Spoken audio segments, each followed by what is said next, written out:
Bonjour les bienheureux et bienvenue pour un vlog lecture. Voilà, aujourd'hui je vais vous parler de ce livre que j'ai lu, Quand l'avenir me parle, de Bridget Benson.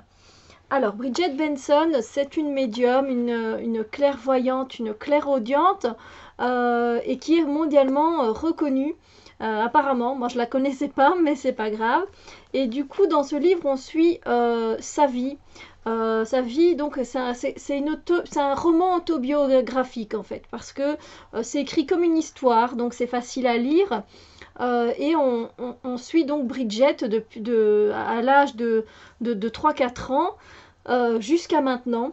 Dans sa vie où voilà, elle parle aux esprits, où elle les voit, elle les entend. Donc voilà, je viens vous parler de ce livre. Donc je vais vous lire la quatrième de couverture pour voir si ça vous emballe, si ça vous parle déjà. Et puis il y a déjà pas mal d'infos là derrière, mais bon. Alors, amour, deuil, fantômes et magie, les récits véridiques d'une vie irlandaise. Les morts tragiques, les aventures amoureuses secrètes et les puissants messages en provenance du monde des esprits colorent depuis longtemps la vie remarquable de Bridget Benson.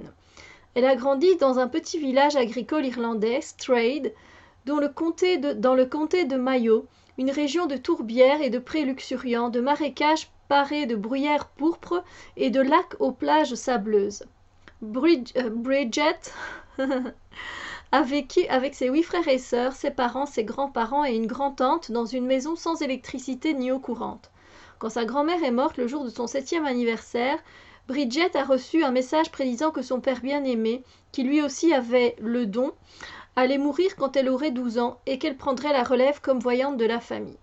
Donc Quand l'avenir me parle raconte l'histoire de la vie extraordinairement spirituelle de Bridget Benson, de ses expériences d'enfance avec des esprits guides, des fantômes, des fées, des farfadets, au perfectionnement professionnel qui a fait d'elle une médium chevronnée œuvrant à plein temps. Donc elle a vécu en Irlande bon nombre d'années, maintenant elle est installée en Angleterre et elle retourne souvent en Irlande en fait parce que c'est ses racines et qu'elle y tient beaucoup. Par contre, quand on dit de ses expériences d'enfance avec des esprits guides, des fantômes, des fées, des farfadets, on n'en parle pas.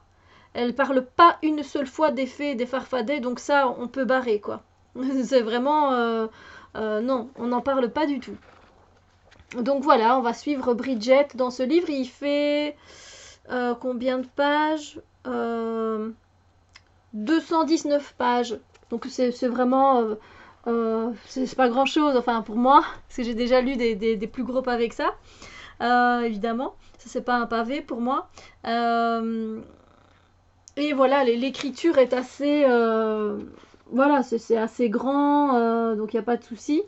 Et puis ça se lit assez facilement, vu qu'elle le précise au départ, qu'elle n'est pas écrivaine, mais comme elle a quand même envie de raconter sa vie, ses expériences.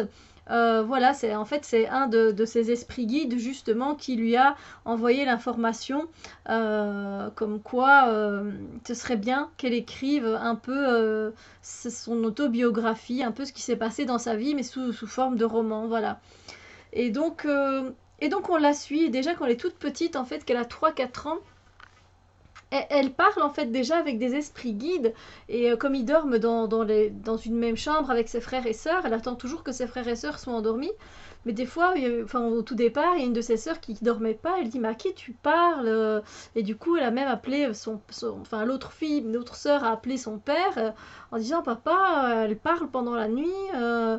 Et du coup, son père a pris Bridget sur le côté et il lui a dit écoute, ce que toi tu vois et ce que tu entends, tu es la seule à le voir. Donc n'ennuie pas tes frères et sœurs avec ça. Et voilà, et donc c'est pour ça qu'elle attend toujours que tous ses frères et sœurs soient bien endormis quand elle est toute petite pour pouvoir parler à ses esprits guides. Et puis voilà, effectivement, elle a sa grand-tante qui vient, quand sa grand-tante décède, elle vient lui parler et elle vient lui dire que son père mourra, décédera le jour de son 12e anniversaire. Et effectivement, son père, qui lui aussi avait le don de voyance, de médiumnité, eh bien, il décède aussi. Ça sera aussi, il fera partie aussi de ces esprits guides qui vont la guider, qui vont lui donner des messages tout au long de sa vie.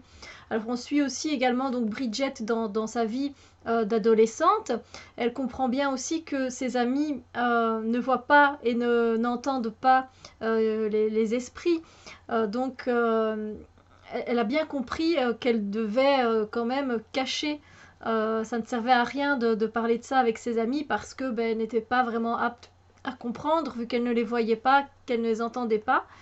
Et puis voilà, et puis on raconte sa vie un peu amoureuse aussi, hein, comment elle évolue, comment elle grandit. Moi je trouve que c'est seulement à partir